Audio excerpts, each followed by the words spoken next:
Hey guys, so this is the Argonian warrior from the Insomniac franchise, Ratchet and Clank.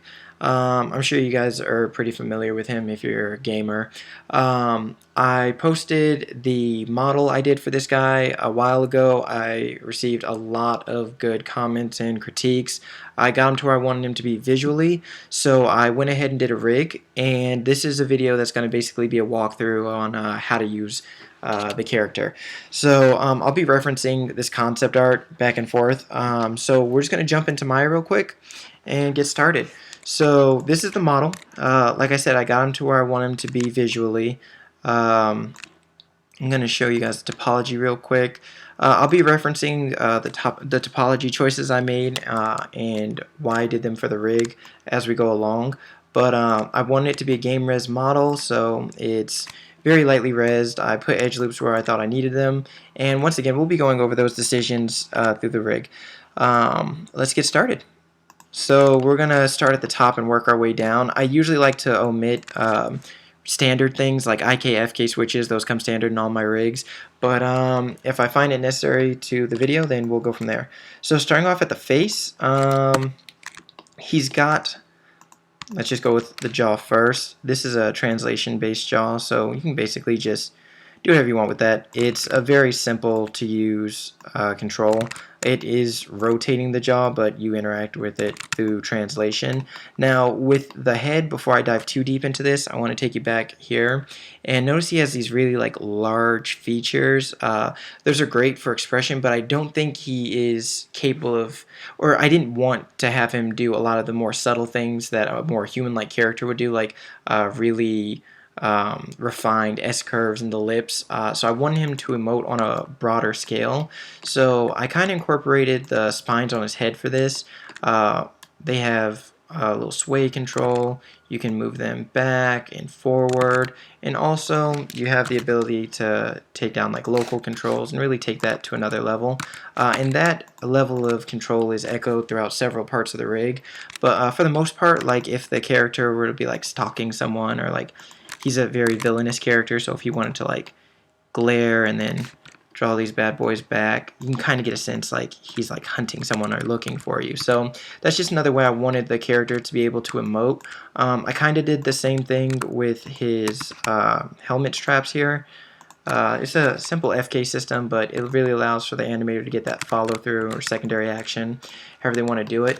Now, one of the more interesting things I did was play with the texture here. So his eyes really don't read well without texture, when you move them.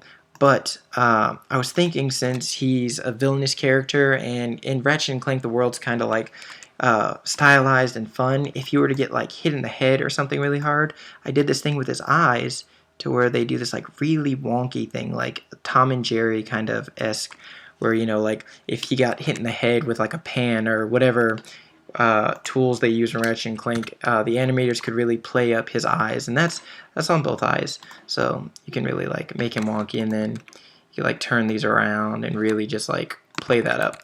So I just figured that would be a little fun thing that I added in last minute, literally right before I made this video. So that's pretty much his head. Now we're gonna drop to the shoulders real quick, and I want you guys to take a look at the strap, the binding around his chest. It moves pretty well with his shoulder shrugs. Obviously you wouldn't drop your shoulders that low, but it definitely hugs his body. But one thing I wanted to show you guys was this nice little topology trick. With this character, I kind of wanted to show you guys this. His anatomy is really well outlined in his model. You can see his deltoid is very clear, his pec, and over here his trap, and between his trap and his deltoid, you see that kind of cradles the strap right there. So what I went ahead and did is I took the topology and really outlined those muscle groups, and I'm noticing that when I do things like bring his arms up and down, I'm getting a really nice effect here. Everything really flows well, so that's something that I'm probably going to continue to do in my other models. I'm just pointing this out that it actually worked really well for the rig. One thing I would do in the future, however, is these rectangles. I'd probably add another edge loop there so that the deformation is just a bit more predictable. But I just want to touch on that real quick. So moving on, we will get to this. I feel like everyone's going to want to see how that worked out. But there are just a couple other things I want to touch base on beforehand. So like down to the feet, he's got a very basic foot roll setup. As of lately, the toe lift is now standard in my rigs.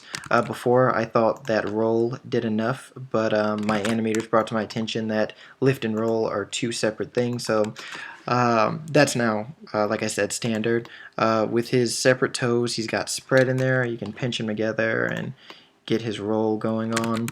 And then aside from that, he also has, once again, the level of control. So you can really come in here and tweak, do whatever you want. And that's, like I said, the level of control echoes a lot throughout this rig. So with his loincloth, once again, it's a translation-based setup. So it's effectively moving a regular FK setup, except you get to interact with it a bit easier with that control. And then you can turn these on and get the finer adjustments if you want. And once again, that is the same setup as the tail. So you can really come over here and then turn these on, and you have that same level of control. Now another thing that I did for this character was with these plates. He has these little armor pieces right here. So if you come over here and start to adjust his torso, there we go.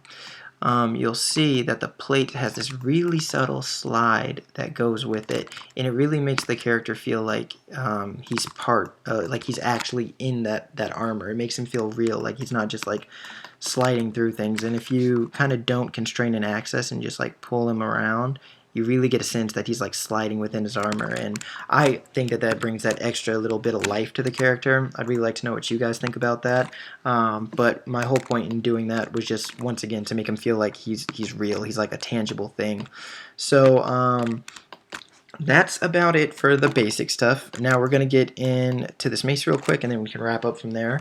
But like you guys can see here, he's got this, obviously, the weapon, and he has this cord that looks like it locks down here, and then he has this scrunchy piece and these pistons, and I'm going to go over each part of that rig with you right now. So we're going to start off here, and the actual extension control is an attribute, and you can just slide it on out, and we're going to be doing the slide thing several times just to show you guys everything that's going on. So one thing I want you to notice is as you're sliding it, the icons are actually appearing with the cord. So you can effectively pull it all the way out, come over here, grab this one, and affect the mace. Also, what you can do is come down here and you can choose how long you want the mace to be and be like, alright, I think it's good here. Grab the icon, and then you can do the same kind of motion at that length.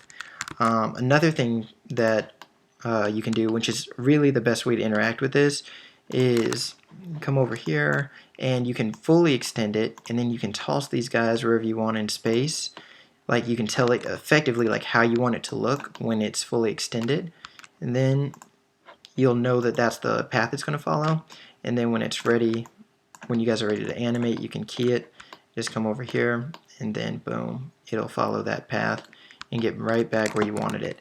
So that's effectively how you'd interact with the mace. Now, another thing I want you guys to take note of are these pistons. So in the art, you see two here, and I'm assuming there's a third one on the back. So I went ahead and incorporated that there. And as you extend the mace, just take a quick look. You'll notice that those pistons are feeding into the wire, and it really gives the illusion that they're pumping the wire out, or the cord, and then when it's coming back, it looks like they're drawing it back in. And these are offset from each other, so instead of it looking like one massive pumping motion, it almost looks like a spider or something spinning its web. It's just something that's more of a feed kind of a look to it. It's very subtle, and you get that for free. So I thought that was a nice little attachment to this character's rig. Like I said, you get it for free, and I really do think it gives that extra bit of life. So the last thing on this particular part of the rig was this like scrunchy thing. So in my mind, I'd assume that once this cord kind of like comes back in and locks into this point, instead of it just being like locked into one specific position and being very rigid, it looks like the character has this ability to like almost like an artificial wrist that can move in multiple degrees of multiple rotations. So what I did is I came down here and I effectively gave it that ability, and I used a pretty interesting setup to get it to deform the right way. So let me just make sure I'm not hitting that. Okay, so we're gonna get this, gonna get this, and then you can just keep feeding this out all you want. And you can translate this too. You can come up here. You can do a lot with this setup, and it is FK based. Like I said, you can translate, but if you came over here, did all this, moved it around, you can extend it pretty far, still move it. It's got a lot of range on it, and once again, like, that's with the weapon locked in. It's a bit more predictable than the actual cord, so if you wanted it to come all the way down, then you still have a lot of mobility with that. But effectively, that is the Argonian warrior and how to use it. The bad news is I won't be selling the Argonian warrior because Insomniac Games, like, they own the character. I really don't want to get in trouble for that.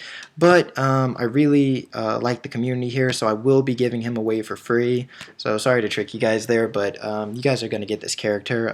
The Tiger rig I produced should already be on the 10,000 hours forum, but for the people who saw the model of this without the rig and they took the time to comment and critique, I really appreciate you guys doing that.